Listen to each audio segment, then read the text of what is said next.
Basically, how did you travel to England? That's an interesting question. I came via Ipenia, which is a very large ship traveling from Grenada. The final stop was Southampton. Right. So that was quite a long journey then? It was. It was 14 days on the sea. 14 days. So, you was in England now. Obviously your parents were here. Mm-hmm. How did you see your parents now, considering you saw them in the Caribbean? How did you see them when you arrived in England? What were their lifestyles like? They were the paternal and maternal welcoming. My father greeted me. I could see his eyes was pinned on how tall I've got. My mother welcomed me, and seeing her big son coming to England, I was welcomed and made very comfortable. Brilliant. What I couldn't get used to is the structure of the appearance of the house. It was very dark and dingy from the outside, but once you got inside, it was quite pleasant. Brilliant. Brilliant. Do you remember any of the stories or songs your parents used to tell you when you was younger?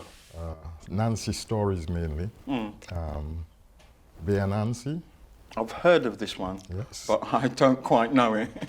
Yes, it's a frightening tale sometimes, but it's a story written by. It's taken from a book called The Royal Reader. Have you heard of The Royal Reader? No, I haven't. To be fair, I haven't. That will be one that I will be looking at. Right. It's a book that was used in school for English, and mainly the characters was a naughty man.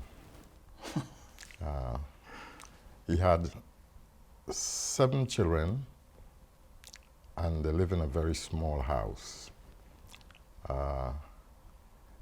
In short, he was a mean man, but very caring to his children. All right. Had lots of stories that he told his kids, and my parents was just relaying some of that stories to me. Brilliant. Brilliant. So, did you have a nickname when you was growing up? Yes, I was called the Bull. The what? The Bull. The Bull. Yes, because I was built very strong, very athletic, playing football. I earned the name the Bull. So I've got another question for you. What is something about Carriacou's heritage that you would like future generations to know? I think the family. Originally, the David family on my mother's side originate from a place called Mount Royal. Okay. Our foreparents left Mount Royal and made home in Belmont. So basically, you're more family driven on that aspect of the heritage. Yes. The only regret is that we never knew the Ammons. Yes. Because over the years, the family detached themselves from Mount Royal to Belmont and lived there and made their own life in Belmont. On to another bit of the question. Who drank rum in your family? My grandfather, grandmother, aunts, uncles, and the older, anyone over 18 years old. Right, okay. When did you first become aware of rum then? What was it, the notion that triggered you to take a sip? Well, I've always wondered why these people are so interested in taking a drink at various events. It could be weddings, funerals, marriage, in terms of the ceremony where it's being kept, at the table when speeches are being made they would throw some rum on the ground as a toast for that event. Right. And especially boat building, you know. And when there's anyone coming from abroad, they will throw a toast As a welcome. as a welcome to, Yeah. yeah. What's the most trouble you ever got into as a child? I think I was quite a person that was eager to learn. When my grandparents were speaking, they used to speak in patois, which is a form of broken English and French. Right. And I was trying to work out exactly what they were saying. It was very difficult.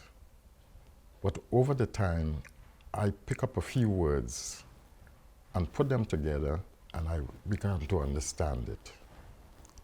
Until one day, my grandparents heard me talking to one of my friends about what she was talking about. Oh. And she says, "Oh my God, he parle patois?" That means he can speak patois. So I think I got into trouble for that because I revealed certain things that they wanted to keep away from young people. So I would say that's the only incident that I've had as a young kid. Okay. So what traditions would you like to continue to see in our family? I'd want to see a closer relationship with not just the immediate family, but the extended family. You've got first cousins on my mother's side and my father's side, your aunts, your uncles, and people in the Caribbean to get to know them. By doing so, it will strengthen your understanding of what life is like in the Caribbean. Whether you go on holiday or whether you intend to live there, I think that's important to maintain that Cultural thing, yes. thing. Does the name Crementi or Maroon mean anything to you? Yes, it does. It means the ability to free yourself. The word Crementi is in itself a language spoken by the Maroons. Right. And it's a form of Creole. It's a Creole language known as patois. Right. It gives them a sense of identity. For example, in Jamaica, you have a particular place called Maroon Town, Maroon Town. which is you can say it's a parliament within a parliament. They have their own laws, Right. apart from the law of the land. And that Okay. is because these slaves have actually fought for the freedom. Fort. Yeah. Some of them went back to Sierra Leone, and we have a lot of relatives in Sierra Leone that we know nothing about. So I would like to see that sort of contact be made. Family history. Yeah. Yes. Would you like a drop of rum? My God, at this point, yes, I would. What is it? Crementi. Crementi? Oh, yes, I'll try that. That looks brilliant. Shall I pour you some? Yeah, we'll have some together. Okay.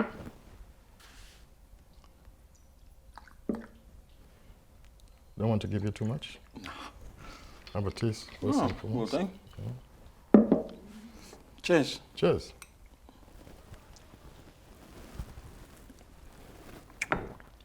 Very nice, that. My God, it's got authentic taste. Really nice. A lot of spice in it. Yeah, it's got spices and that in it. Brilliant. I'll have another one when you're ready. Can you tell me about this big drum dance? on where it originated and how it's progressed so far? The big drum dance is a form of communication. Not verbally, but visually. Right. One can listen to the big drum beating a couple of miles away. Wow. And you can tell the reason why the drums are beaten by the tone. Whether it's for a festival, for say the Maroons Festival in Mount Royal or Mount Pleasant. Okay. And that's the home of big drum dancing. And was it paraded through the town? Was it you know, everyone, you know, formed a dance for it, or is it just part of a celebration? No, not always, but it's not excluding that situation. But I think the main thing is you would have an event where an individual may have a dream. Mm. That dream is their ancestors sending a message to them, Okay. and they have to respond by throwing a big drum dance. Food,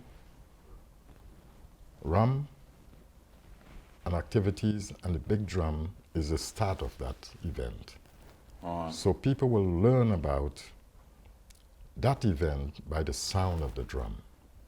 We've got lots of Caribbean islands, and the one mainly that I'm talking about now is Grenada. Is famous for a special ingredients, And nutmeg. the nutmeg. That's the one I was getting to. Right. Right. Nutmeg is used on various stuff. Everything apart from cooking. Everything apart from cooking food. There's one thing that I failed to outline to you, and I think once you've tasted, you will realize what I'm saying. The best cake I've ever eaten is a rum cake. Rum cake. Rum cake. When I first had it, I heard the word "send me," but I didn't know what it meant until I tasted rum cake. Right. I couldn't work out the constituency of it, but all I know, it was enjoyable. And you could taste the rum Yeah. in this cake. And it has other ingredients in it, but noticeable, it's the rum that hits you. Yeah. And I advise most people to try this. I think I will. Made from rum. Mm. The rum is one of the most important ingredients in this cake. Right. I don't know what it's called. I've never been told. All I describe it as a rum cake. Okay, so that's something that we could look up as well and Yes, certainly. bring to the table. Bring to the table. That's appropriate, yes.